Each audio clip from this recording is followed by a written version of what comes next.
Bom dia, boa tarde, boa noite. Meu nome é Paulo Igor. A minha palestra vai ser o Kit de Sobrevivência Ágil com XDD. Vamos falar um pouco sobre algumas coisas que podem ser simplificadas aí no dia a dia, principalmente para aqueles que ou ainda não têm nenhum processo ou nenhuma forma ainda ajustada de desenvolvimento, mas já está encontrando aí seus problemas no dia a dia, e para aqueles que já têm uma certa organização em termos de desenvolvimento, mas ainda continuam tendo problemas como dívida técnica, entre problemas de comunicação e alinhamento com os times. Então a reflexão da palestra e o objetivo principal é esse hoje. Aqui tem algumas informações. Eu sou consultor no sócio consultor no Adopter Lab, instrutor associado de Agile Coach na AdaptWorks, membro ativo aí da comunidade da SAFO, comunidade da região norte, e diretor de sistema de informação da Simbesa. São as frentes hoje que eu tenho trabalhado. Tem algumas outras informações sobre a minha pessoa aqui também nesses outros links. Bom, a gente já está há mais ou menos 20 anos buscando agilidade, buscando melhores formas de se desenvolver software, né? Então, 20 anos já se passaram e a gente continua ainda nessa busca. Vamos ver algumas coisas que tem emperrado nessa busca, e essa aqui é a discussão da palestra de hoje. Bom, o Manifesto Ágil é o que rotula, digamos assim, o que é a agilidade, né? Tanto que os métodos que hoje a gente chama de métodos ágeis foram rotulados devido ao Manifesto Ágil, que veio depois desses métodos, né? Então são 4 valores e 12 princípios que tem o Manifesto Ágil, e a busca incessante por agilidade está em estar alinhado a esses 4 valores e 12 princípios, né? Uma coisa que me chamou bastante atenção, que trouxe essa reflexão para montar essa palestra, foi o relatório do State of Agile desse ano, que me mostrou a questão do aumento pelo foco na parte técnica dos times, né? E isso tem trazido uma busca maior por agilidade, um crescimento de 12%. E é em cima disso que eu trouxe a reflexão, porque na minha visão, uma das coisas que emperra bastante os times, e os times que eu tenho contato, não só nos treinamentos, mas no dia a dia, é a questão da parte técnica e algumas coisas em cima da comunicação.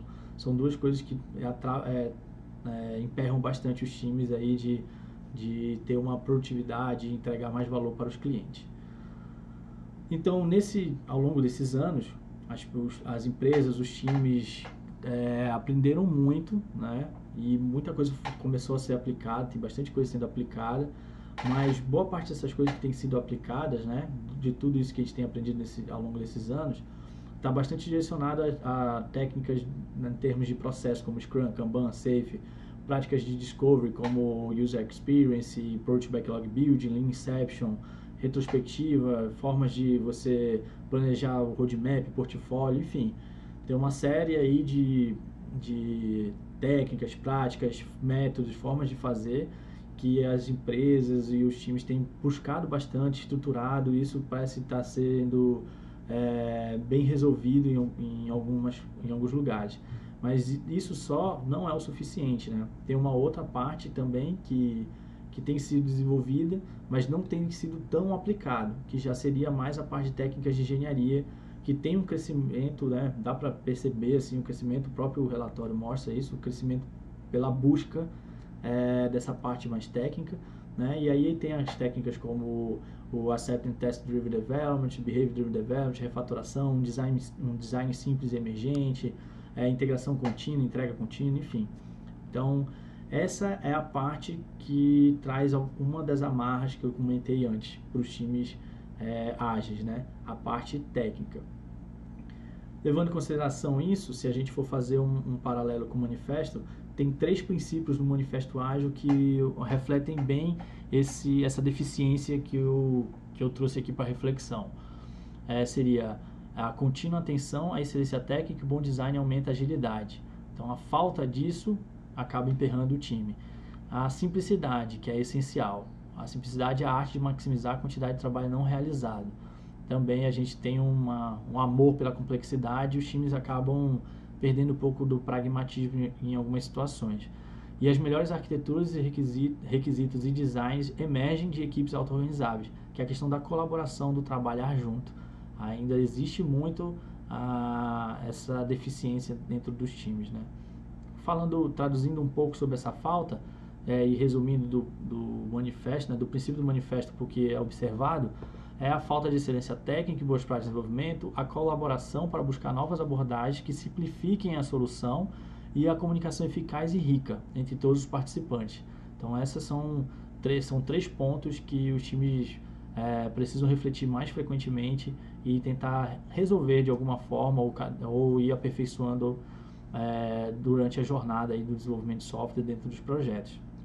A comunicação, eu trouxe aqui um post do Agile Modern, é um estudo do Scott Embry de 2002 a 2005, é um estudo antigo, mas que ainda é muito válido, ainda mais agora que muitas empresas foram para o acesso remoto.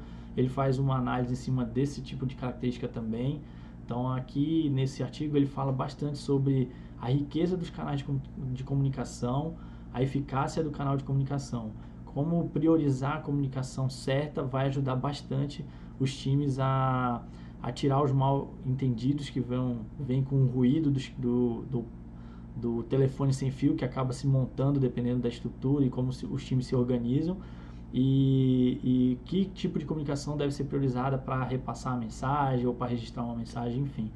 Então esse é um estudo muito importante e a comunicação tem sido aí uma pedra no sapato para muitos times, né? Então seria interessante aí dar uma analisada nesse artigo. Levando agora para reflexão e tentando responder a pergunta do kit de sobrevivência, eu fiz um paralelo aqui com um reality show lá, o Largados e Pelados, que passa na Discovery.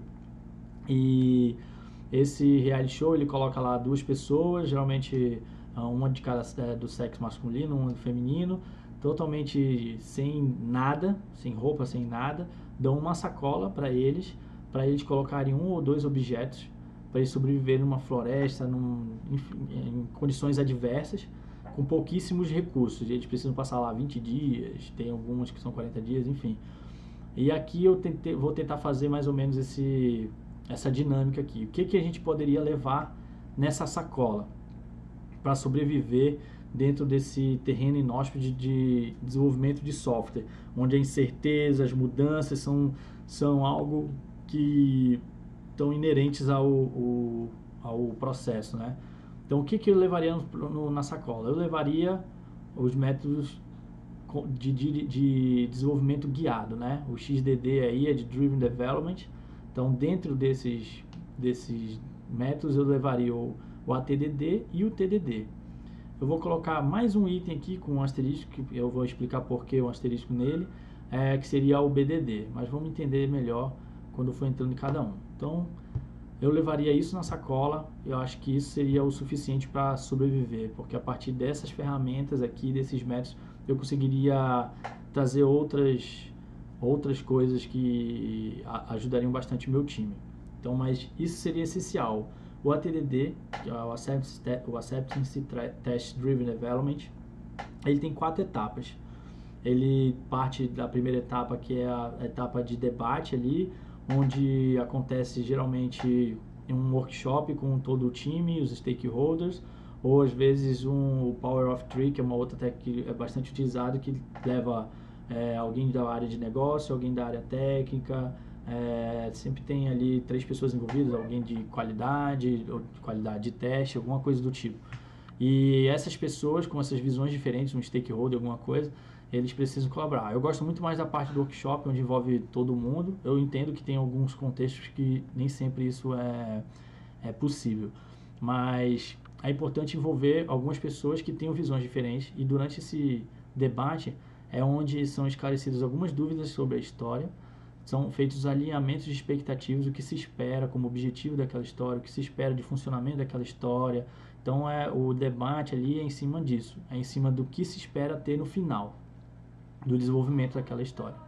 E depois do debater, que é essa primeira etapa, a gente vai para o refinar. O refinar é o momento de pegar esse entendimento que foi feito no debate, ali no levantamento, nas discussões, nas dúvidas, aí estruturar isso em testes de aceitação, em exemplos, em critérios de aceitação. São itens que vão ajudar a guiar todo o desenvolvimento, vai ajudar o time técnico mesmo, não só saber o que é essencial, o que é primordial e o que ele precisa buscar como objetivo para transformar aquela história em uma história pronta para ir para a produção, para apresentar para o cliente, enfim. Então, essa que é a parte do refinar, é estruturar os testes e os critérios de aceitação. E aí o desenvolver é o momento de pegar esses exemplos, esses critérios e começar o desenvolvimento propriamente dito para construir o software.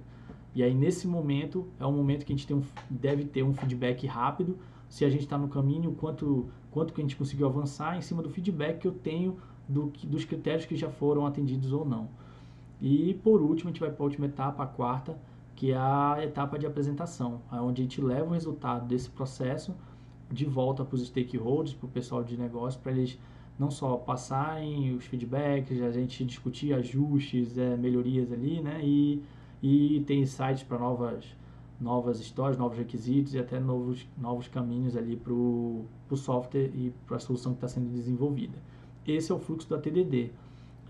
Esse seria um fluxo básico para a gente conseguir dar prosseguimento e ir desenvolvendo a solução, tá?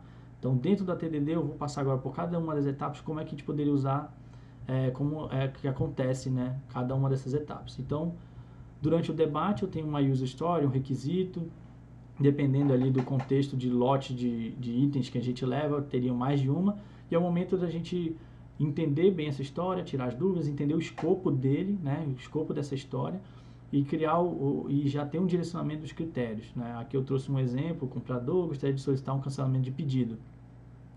Aí, dentre as restrições, né, os critérios de aceite, o pedido só pode ser cancelado antes do envio, e depois do envio é uma solicitação que vai ser avaliada para poder cancelar. Então, seriam esses dois critérios que foram levantados durante essa etapa, foram tiradas as dúvidas de fluxo de usuário, etc. Depois disso, a gente foi para a etapa de refinar. Na etapa de refinar, esses critérios que estavam escritos daquela forma já foram ajustados para um outro formato. Aqui foi usado um formato dado, quando, então.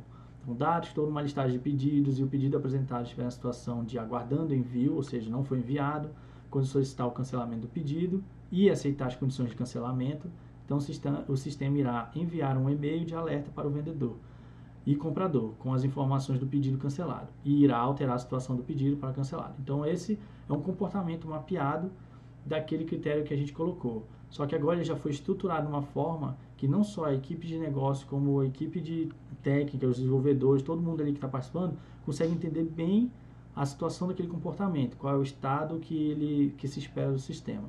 Alguns vão falar, mas isso aí não é o BDD? Também, vamos entender um pouco do BDD então. O BDD, o Behavior Driven Development, também é um método, uma técnica que a gente desenvolve guiado aos comportamentos. Então, a gente mapeia os comportamentos aí na linguagem do dado, quando, então, né? E traz essa visão de guia, né? São esses comportamentos que vão me guiar o que eu preciso desenvolver. Ele é conhecido como desenvolvimento de fora para dentro. Então, eu mapeio os comportamentos e esses comportamentos vão sendo desenvolvidos com essa visão do que se espera ali do usuário ali no final. Então, por isso que a gente tem essas etapas aí que estão numeradas 1, 2 e 3. Vocês vão ver que a 2, que é esse círculo azul, é onde está uma etapa mais interna, que eu vou criando o código, a solução propriamente dita, para atender aquele comportamento mapeado. Então, o BDD é bastante conhecido assim, e essa linguagem do dado, quando, então, ela tem essa estrutura para facilitar o mapeamento dos comportamentos. Então, o dado seria onde eu coloco as pré-condições, um estado conhecido, quando é uma interação do usuário, o que é colocado de entrada, o estímulo dentro do sistema, e o então é o resultado esperado. Então, com essas três áreas, digamos assim, fica facilmente mapeável, digamos assim, os comportamentos. Existem vários frameworks que ajudam a automatizar essa linguagem para o desenvolvimento, dando um feedback muito mais rápido, né, já criando ali uma cobertura em cima dos comportamentos esperados, que dão um feedback rápido para o desenvolvimento, sabendo se ele está conseguindo progredir e atender os critérios que foram mapeados ali para aquela user story, né? Alguns chamam aí o dado quando então como a linguagem do Gherkin, que é bastante conhecido dentro do framework Cucumber, mas existem outros frameworks como esses citados. O JBehave, que foi feito em Java, foi o primeiro framework criado pelo Dan Off, que foi o criador do BDD, SpecFlow para o .NET, Aspect para o Ruby, enfim. O BDD traz uma série de benefícios, né? Ele promove bastante a colaboração e comunicação bem eficaz por causa dessa linguagem ubíqua que ele normaliza, né, com essa sintaxe e já atende aquele item que eu mencionei do Manifesto Ágil, e ele já permite a automação para uma entrega ali de maior valor e qualidade durante o desenvolvimento. Além disso, essa automação ela mostra para a gente uma documentação viva em termos de especificação. Então, os relatórios que são emitidos por esses frameworks já mostram exatamente os comportamentos para cada um dos requisitos, o que está funcionando, o que não está. Então, ele automatiza bastante esse processo. Isso tem um valor muito grande para o time. Então, eu tenho um retorno em tempo real e ele ajuda a guiar tranquilamente ali o desenvolvimento e os desenvolvedores terem esse feedback rápido se ele já está mais próximo ali do estado de pronto daquele requisito em cima dos critérios que foram levantados. Aí eu venho no estágio de refinar. Aí o refinamento que eu falei do BDD, eu posso colocar outras coisas, né?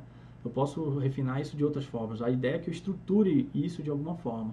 Existem outras ferramentas como Concord, Fitness, que são baseadas em Features Tools, né?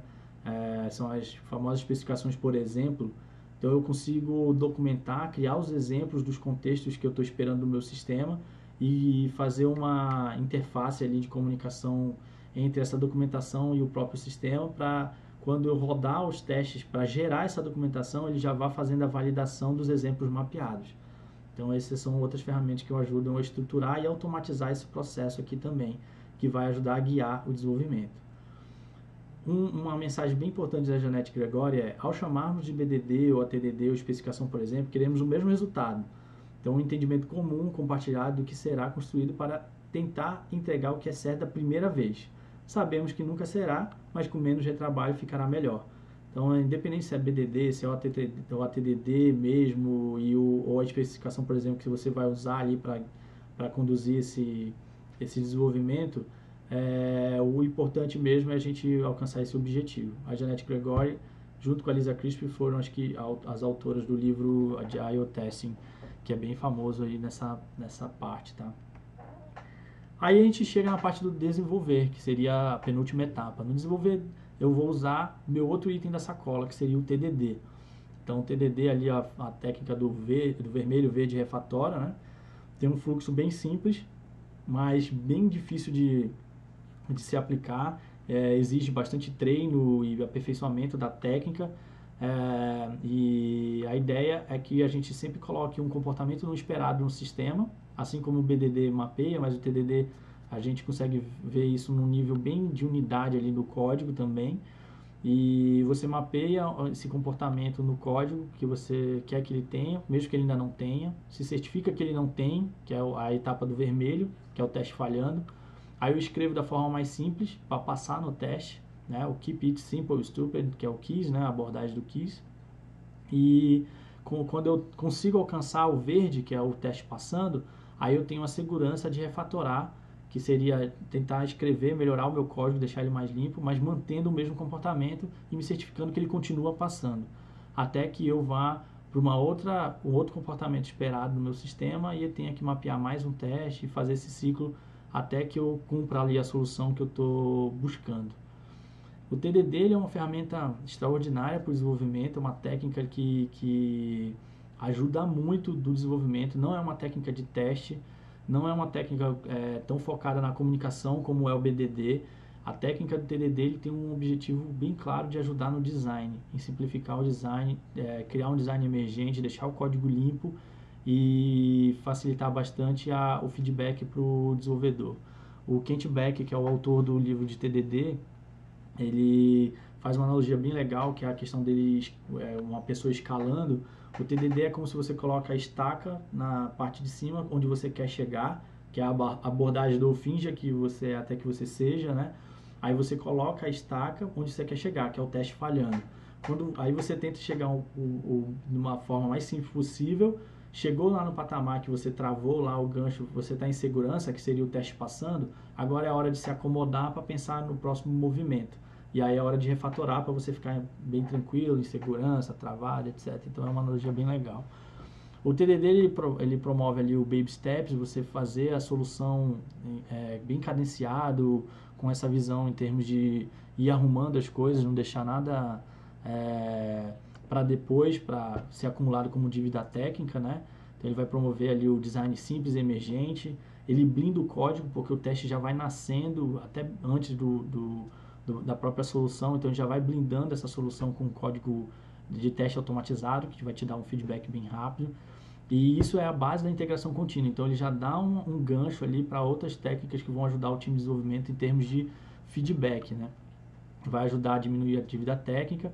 E o teste automatizado, né, mesmo nesse nível de unidade, ele já serve de especificação técnica para os desenvolvedores. Quando o outro desenvolvedor precisar alterar aquela classe ou acrescentar alguma coisa, ele tem toda uma especificação técnica de como aquela classe funciona para poder ele colocar um novo teste e criar mais uma parte. Então isso também é um grande benefício do TDD. Pronto, quando eu terminei essa parte de desenvolvimento com o TDD, aí as coisas que eu fui desenvolvendo no TDD, eu já tenho feedback em termos de unidade, já tenho feedback também em termos de comportamento de fora, né? A questão do fora para dentro, como eu mencionei, que pode ser mapeado tanto no BDD como no outro, eu já estou pronto para levar isso para a última etapa, que seria a etapa de apresentação para o cliente, onde o cliente vai me dar o feedback, vai me dar um retorno de como funciona.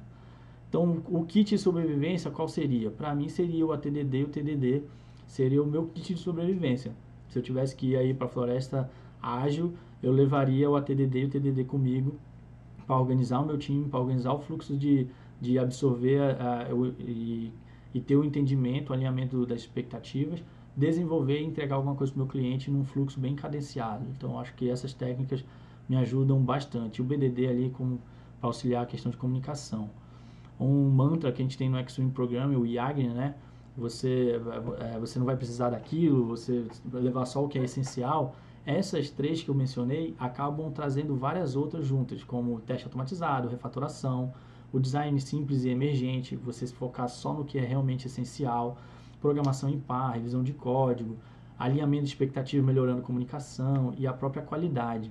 A qualidade, eu ainda tenho uma ressalva a mais, que muitos times trabalham com a qualidade como se fosse uma fase. Isso é um erro bem grande, porque quando eles colocam uma fase, geralmente essa fase é a última, ela é não só tirada, entre aspas, a responsabilidade da qualidade das outras fases, e é colocada toda em uma fase só para certificar que foi feito com qualidade. E essas outras fases, quando atrasam, acabam estrangulando a fase que foi colocada como teste, e aí os times abrem mão da qualidade. Não é à toa que uma grande reclamação é essa dívida técnica grande que a gente tem nos times. E aí o TDD e a TDD, eles diluem um pouco mais isso, e o entendimento de ter uma fase de teste na verdade, é diferente dentro da agilidade. A qualidade ela precisa ser transversal, todos têm que se preocupar com a qualidade, todos são responsáveis pela qualidade. Então, com todas essas técnicas, essas possibilidades que eu tenho com o que eu levei na sacola, eu consigo atender aqueles 3 itens que eu mencionei do princípio, ou pelo menos eu consigo me alinhar mais e buscar me aproximar mais daqueles princípios, os 3 que eu mencionei logo no início. Bom, essa era a reflexão que eu tinha, espero que ajude a ter mais, procurar mais o interesse em cima dessas técnicas que podem ajudar bastante o time de vocês. Obrigado.